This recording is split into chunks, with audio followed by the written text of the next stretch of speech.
Glória a Deus. Pai do Senhor, igreja. Meus irmãos, vamos abrir nossas Bíblias no único livro histórico do Novo Testamento, quem sabe?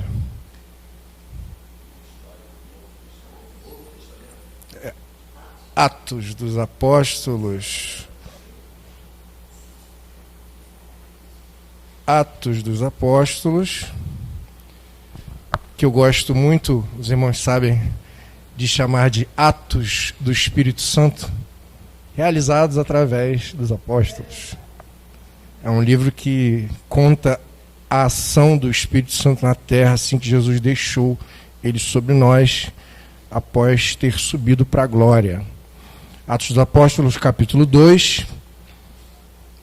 Nós vamos ler a partir do versículo 16. E, como o pastor falou, louva a Deus pela vida dos irmãos, porque carioca é brincadeira, né, irmão? Choveu, o crente não vem para a igreja.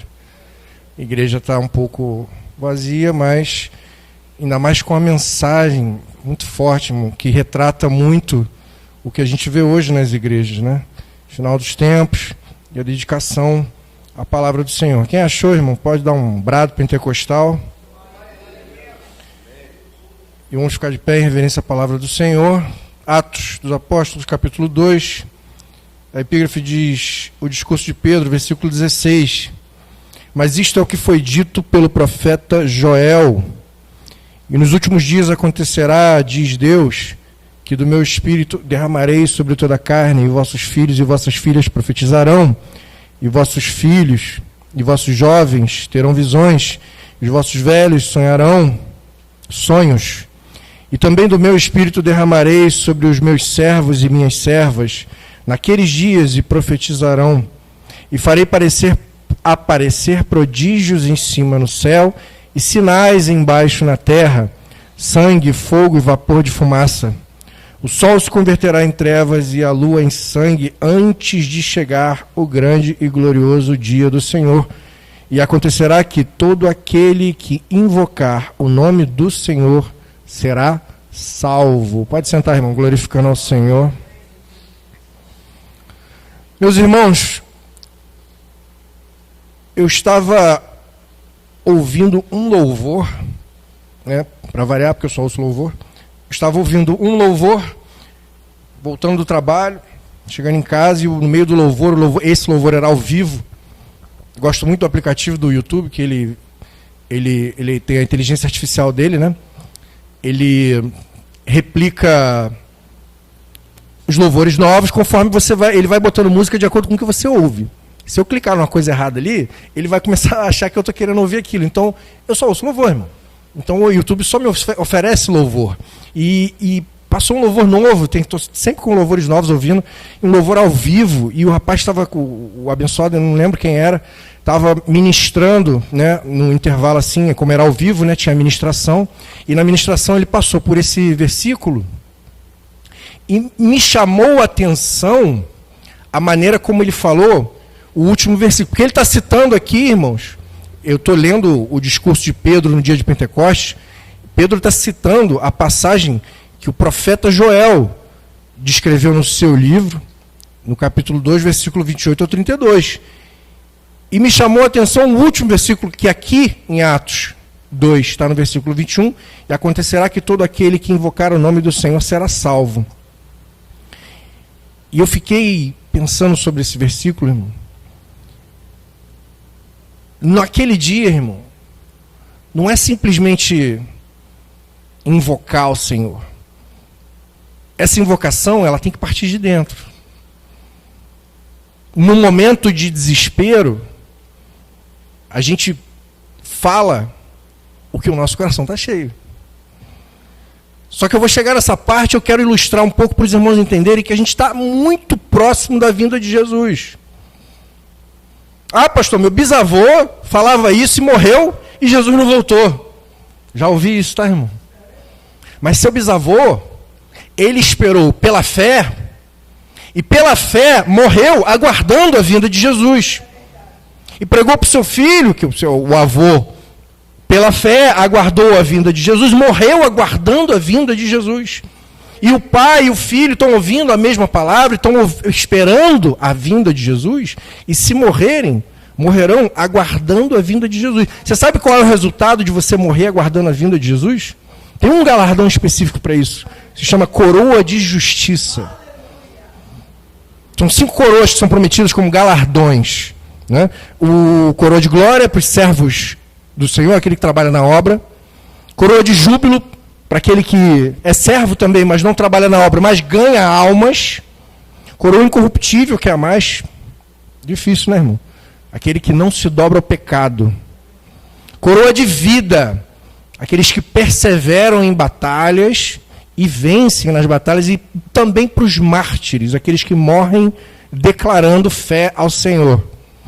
A gente tem muitos mártires hoje, na Nigéria, no Irã, que chega lá e fala, você qual é a tua religião? Você, Jesus? Então, ajoelha aí para Allah. Não vou, então vou cortar a tua cabeça. Corta a cabeça. Morre, né, nesse mistério. Coroa de vida. E para aqueles que aguardam a vinda do Senhor Jesus e vivem uma vida em retidão, é a coroa de justiça.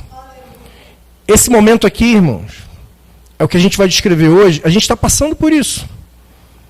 Então, a qualquer momento pode chegar. Eu fico com medo de Jesus vir, eu vou falar fazer uma metáfora, fico com medo de Jesus vir chovendo, porque metade do carioca, do crente, não vai vir, né?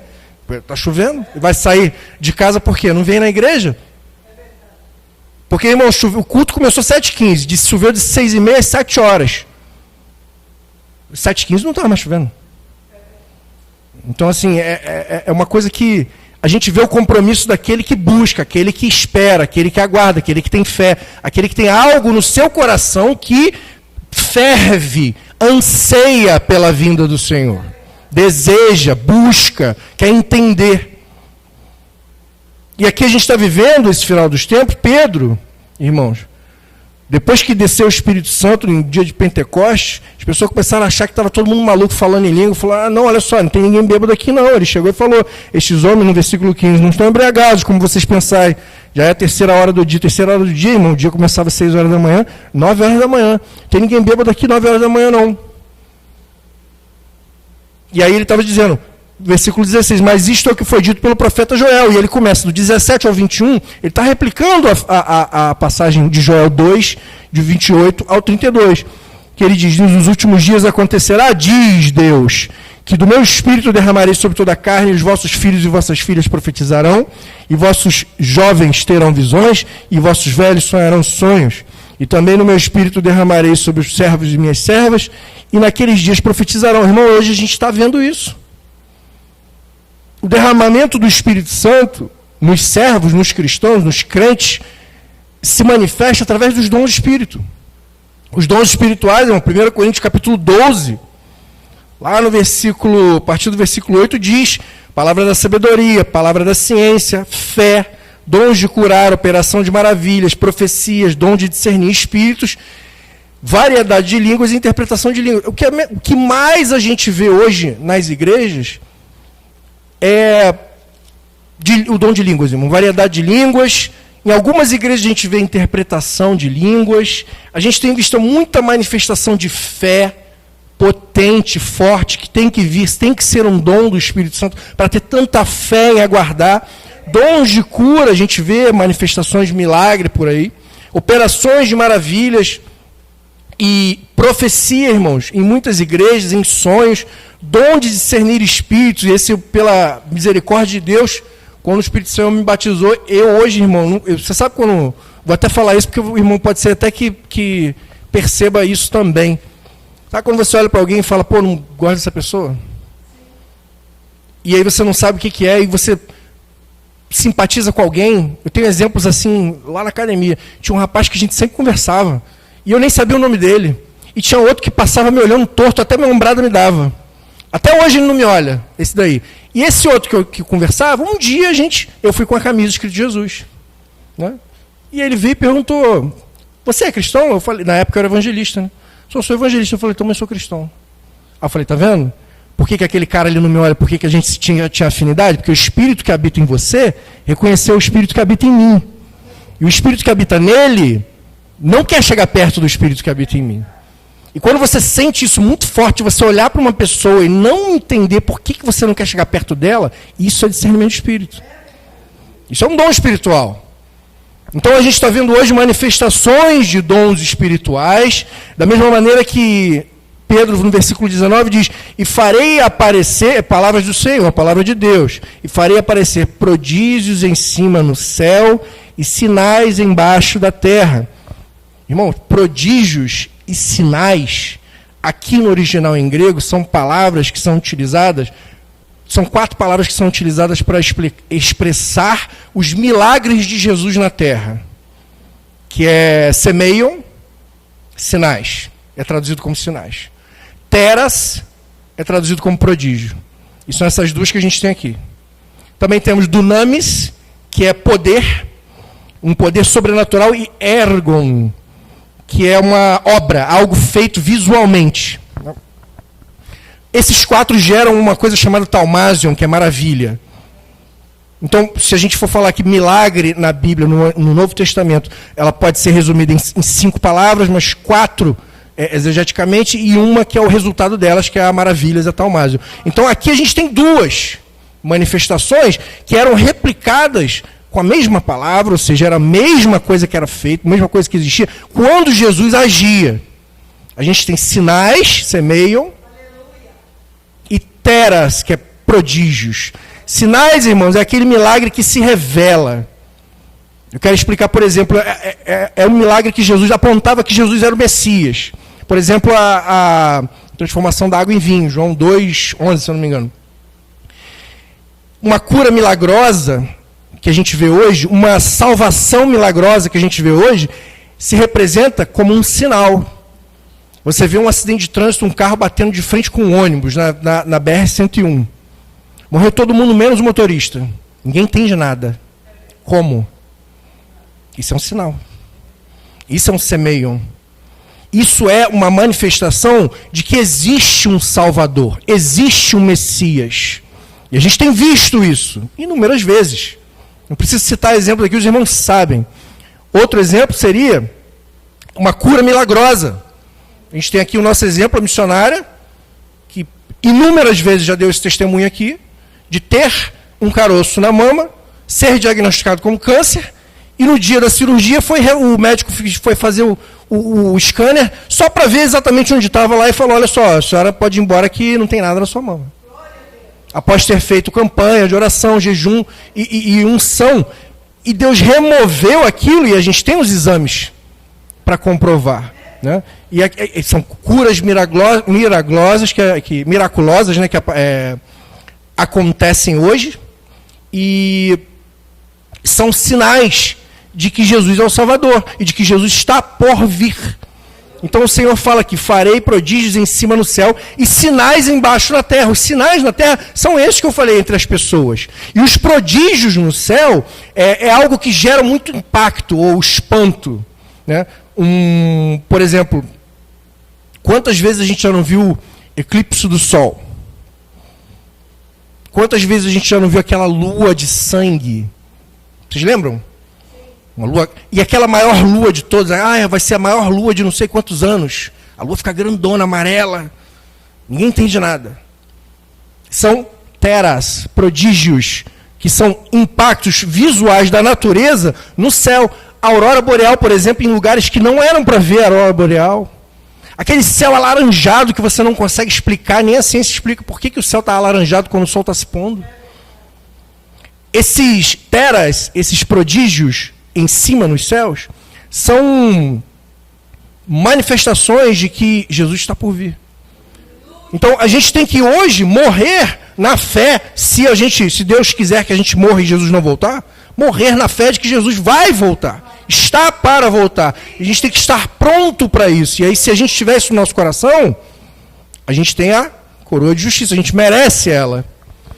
Então, irmãos, Pedro continua no versículo 20, fala: o sol se converterá em trevas e a lua em sangue. Acabei de falar dessas manifestações no céu, né, os prodígios em cima no céu. E aí eu quero enfatizar que ele fala: antes de chegar o grande e glorioso dia do Senhor. Muita gente interpreta errado e fala no dia que Jesus voltar, o sol vai apagar e a lua vai aparecer vermelha. Irmão, é uma interpretação, mas aqui está dizendo claramente que vai ser antes. Pode ser no antes no momento, mas eu entendo que isso já está acontecendo. E aí Pedro diz que esse grande e glorioso dia do Senhor, e aqui eu quero fazer um parênteses, irmãos, porque existem vertentes tribulacionistas para qual momento que a igreja vai ser arrebatada.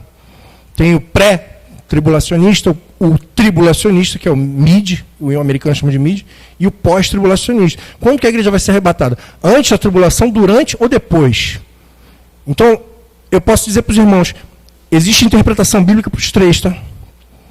Você pode estudar, você pode chegar a uma conclusão. Eu tenho a minha conclusão, que dos meus estudos, eu entendo que a igreja vai ser arrebatada antes e vai ser um evento separado da vinda de Jesus. A vinda de Jesus vai ser outro evento. Tem outras versões, que é o pós-tribulacionista, que acha que a igreja vai passar pela tribulação, porque em Apocalipse tem as pessoas que passarão pela tribulação, mas eu entendo que essas pessoas são a da segunda chance. Aqueles que vão ver, aqueles crentes que vão ver a igreja subindo e vão falar, caraca, fiquei. E agora? É real. Ferrou. Essas pessoas vão se converter, irmão, num estalar de dedo. Porque aquele que não se converteu ainda vai se converter assim. Vai jogar tudo pro alto e falar, cadê minha Bíblia? Não quero essa do celular não, irmão. Quero a de papel. Entendeu? Então, assim, essas pessoas que terão a segunda chance, eu tenho esse entendimento.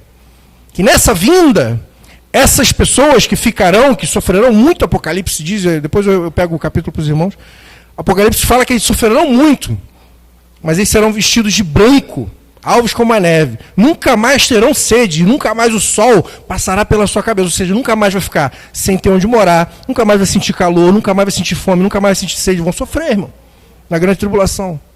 Mas eles vão, quando Jesus voltar, eles vão clamar.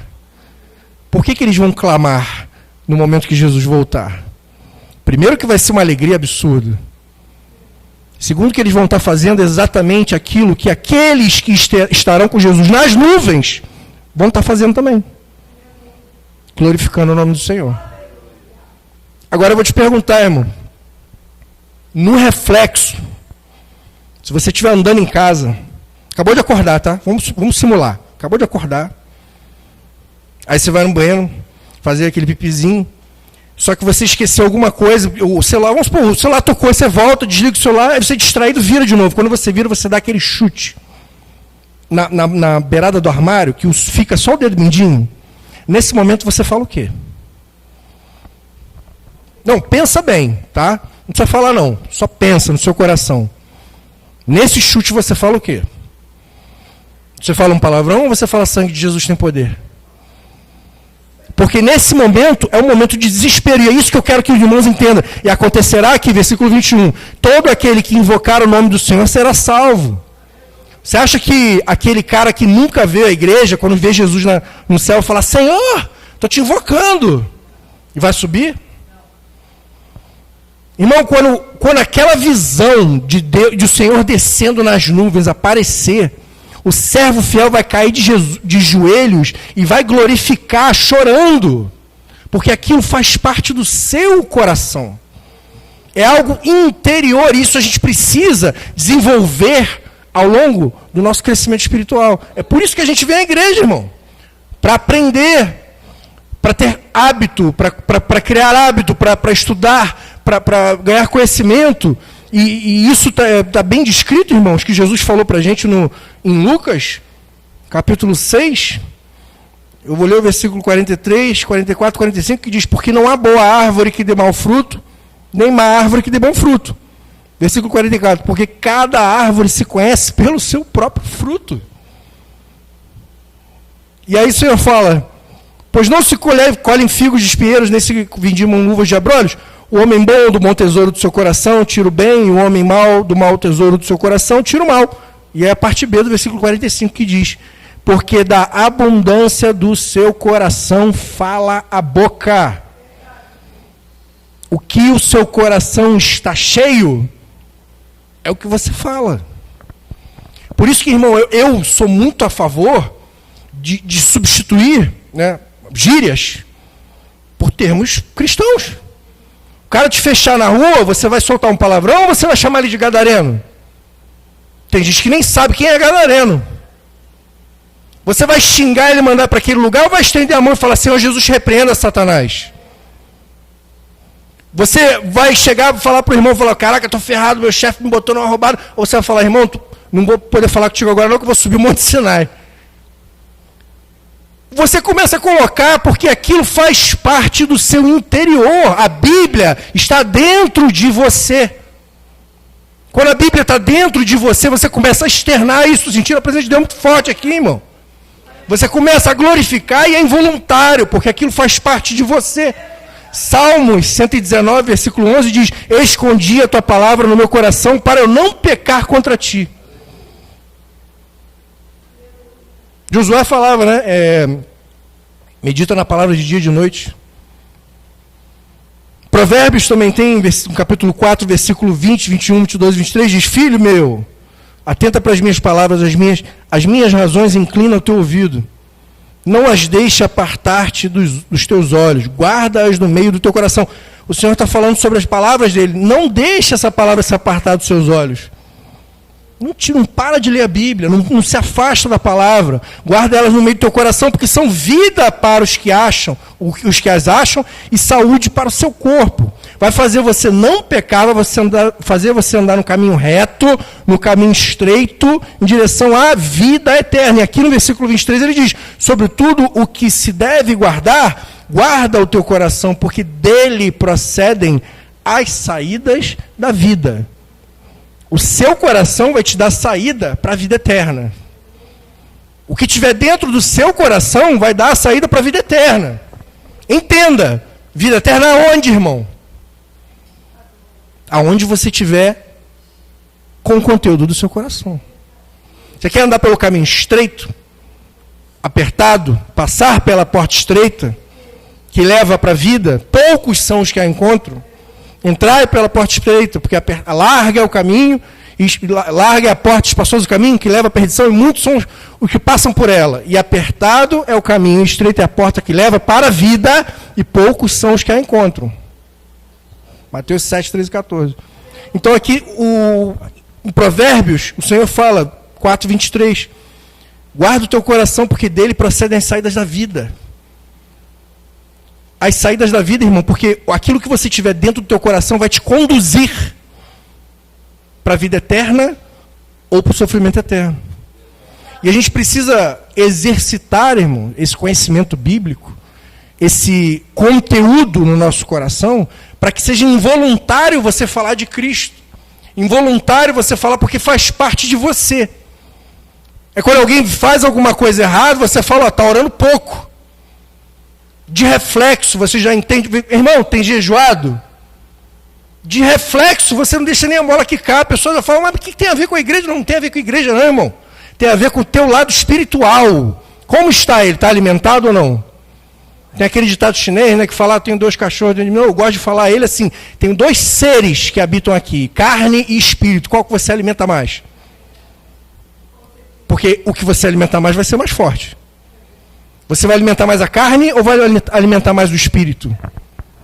E a gente precisa alimentar o espírito porque o nosso coração, irmão, é o que a gente usa para confessar. E a gente não vai invocar o Senhor na vinda do Senhor se a gente não tiver com aquilo dentro de nós. Eu espero que a gente esteja, irmão, ao lado do Senhor nas nuvens, tá? Glorificando ali. Mas caso aconteça da gente estar errado nessa interpretação e o arrebatamento ser junto com a vinda de Jesus, e a gente esteja vivo para ver isso, eu quero glorificar o Senhor do meu coração. A maneira como eu aceitei Jesus na igreja, quando eu levantei a mão, a maneira como eu fui batizado, que foi uma declaração pública de fé, como Romanos capítulo 10 diz, versículo 9 e 10, se com tua boca confessares o Senhor Jesus e no teu coração creres que Deus o ressuscitou dos mortos, serás salvo. Você fizer essa confissão, você ganha essa salvação. Então, naquele momento que Jesus vier, essa confissão, essa invocação do nome do Senhor, só vai ser salvo aquele que invocar de coração. Seja crente ou não, seja batizado ou não, seja joio ou trigo, irmão, porque é essa que vai fazer a diferença. Então, versículo 10, perdão. Visto que com o coração se crê para a justiça e com a boca se faz confissão para a salvação. Então, o seu coração ele vai ser a base de toda a sua crença, de todo o seu desejo. Tua boca só vai falar o que tiver dentro de você. E se você está falando pouco de Cristo, você tem pouco Cristo dentro de você. Você está falando muito de Cristo, você tem muito Cristo dentro de você. Você está falando pouco da salvação, você não tem salvação dentro de você, você não está buscando isso. Está falando o quê? Sobre prosperidade, sobre vencer batalhas, bênção, autoajuda. Não fica triste não, Deus vai tirar isso de você. Irmão, Deus tira, tá? Mas é esse foco não. Jesus falou, no mundo tereis aflições, mas eu venci o mundo. Tem de bom ânimo. Então assim, tem igrejas, irmão, que pregam que você não precisa passar por isso. Não, a gente precisa passar por isso. Porque são as tribulações, são os sofrimentos, são as aflições que nos aproximam de Jesus. Faz você ir para o joelho orar, fazer campanha, chamar o irmão, fazer unção, jejuar, ler a Bíblia. E traz comunhão, meu irmão. E meus irmãos, eu não sei como que Deus fez isso, mas nós funcionamos desta forma. É assim que o ser humano funciona. Entendeu? Apertou, ele vai procurar quem ele acha que vai ajudar. Então, não procure a Deus pelo que ele pode fazer por você. Procure a Deus por quem ele é. Deus é eterno. Eu quero herdar a promessa de vida eterna na glória. Eu quero falar disso dia e noite. Eu quero que isso esteja enraizado dentro de mim, para que em qualquer assunto, seja no trabalho, na academia, em casa, dormindo, irmão, no meu sonho, eu lembre de glorificar o nome do Senhor quando eu sofrer ataque espiritual. Porque isso precisa estar dentro da gente. Porque com o coração você vai crer para ser justificado, mas a sua boca vai confessar. E naquele dia, irmão, aquele que invocar o nome do Senhor com o seu coração, com fé, vai ser salvo.